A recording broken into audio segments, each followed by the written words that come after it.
This is Maximus Analysis here for December 15th, 2015.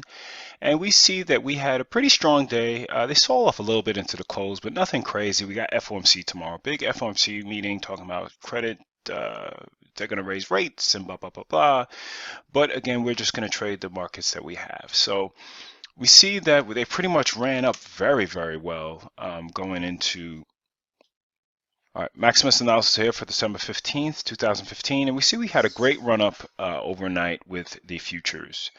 They ended up being fairly strong, getting all the way up to 2045 or 2045 area. Now what we want to do is to see them hold these lows. So we want to see them hold this 2020 area, 2030 area, because we don't want this to just be, a correction into more downside selling. Again, we do have very bipolar movements, to say the least, in regards to how things have been going on the futures. So on the daily time frame, we have had you move down. We did say, listen, we have a higher low in place. We're testing these lows again that we've tested 3 times. Are they going to hold it or not? So right now they are currently holding it. We want to see the type of volume we got going into Friday. Tomorrow we know we get this very important Fed meeting, so be careful trading around that time, just because of the spreads widen on options, futures, everything right at that time. So sometimes it's good just to kind of wait. But with that being said, let's look at a couple of the other futures names going on. So we have the NQ. NQ gave like a little bit of hammer action right now, which actually is kind of surprising per se, but we'll see what happens in regards to that. You had the YM up about 200, but still right there in the mid of the chop. Actually getting to the bottom part of the chop. You can see this is the chop from 2015. They're getting to the bottom of it. So we don't want this low to break. We want them to continue higher and not get back to the 17,000 area. Okay, IWM. IWM is still in a downtrend. It's been in a downtrend since this sell signal up the beginning of the month. And right now, if it even moved up, it would just be dead cat bouncing right now. I mean, this is the position of what we got going on. So the ES is, needs to hold that level that has been tapping 3 times. NQ is the best looking one out of them all. YM needs to get above that chop area, and the YM is actually in a downtrend. So let's just be clear on how these things are really formulating. You had a nice little move up today just for the daily. So again, it's weird when you see the morning news when they say, oh, the futures are pulling the markets up. Crude has been in a downtrend since last July. So matter of fact, longer than that. It's been in a downtrend since probably July 2014. Okay, so the markets have been up. It almost is the exact opposite. So I don't see how one day of like this, but again, the names in the Dow to go look at are the ones that were up pretty significantly. So, ExxonMobil, Chevron, them up $3.30, stuff like that is actually a huge deal for them in regards to percentage points. And but this is nowhere close to being done. We need to see how it reacts if it gets up to 39.58. That would be a good, we want to see how that is going to play out again going into Friday's price action. You had a couple names, especially the down names that, really 3M, I don't know what the hell happened, but you can see we had this little flag portion here, and it is not flagging anymore. It fell off a cliff, and maybe that was being offset by something else. I'm not sure.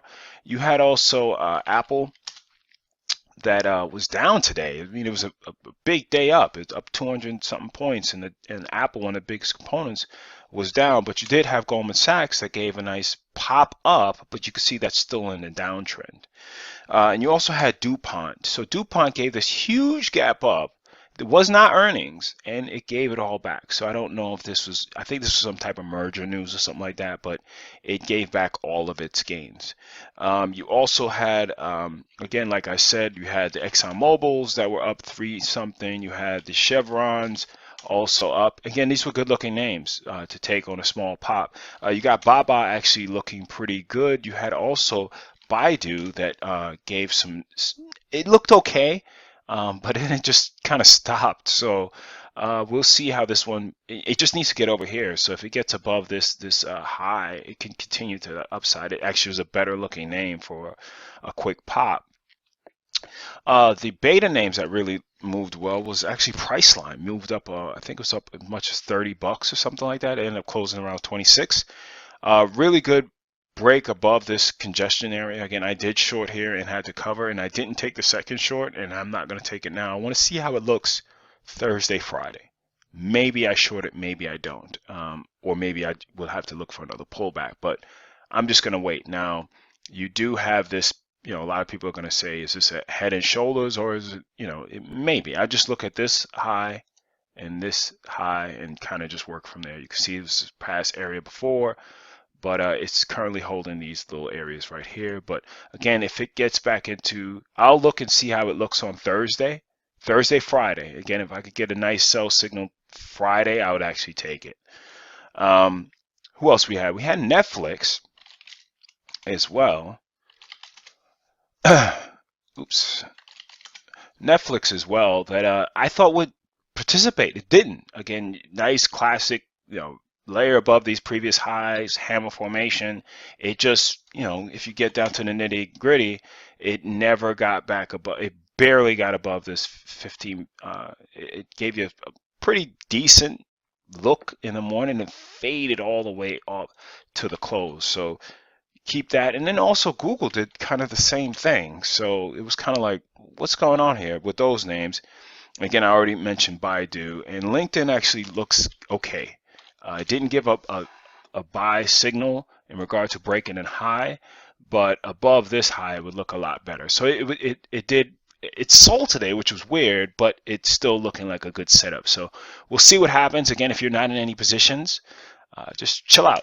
It's going to be FOMC. There's going to be some violence. It might be, FOMC could go one or two ways. Great movement in the morning or just dead. So you get chopped and then everybody's just waiting for that. So I usually just take it easy and I'll let them hash some stuff out. Remember, the volatility is going to make a lot of option pricing look very skewed, and it's also going to make your spreads or even your futures contracts look a little skewed as well during that time. So be aware of that, and we'll see what happens tomorrow. Again, you got to go with the path of least resistance for now, which is upside. So it's holding this previous area. This is the ES, and looks good. Looks good. It's actually holding right at this 50% mark right here, or close to it. So right now, until they break below it, the bulls got control for now. Take care.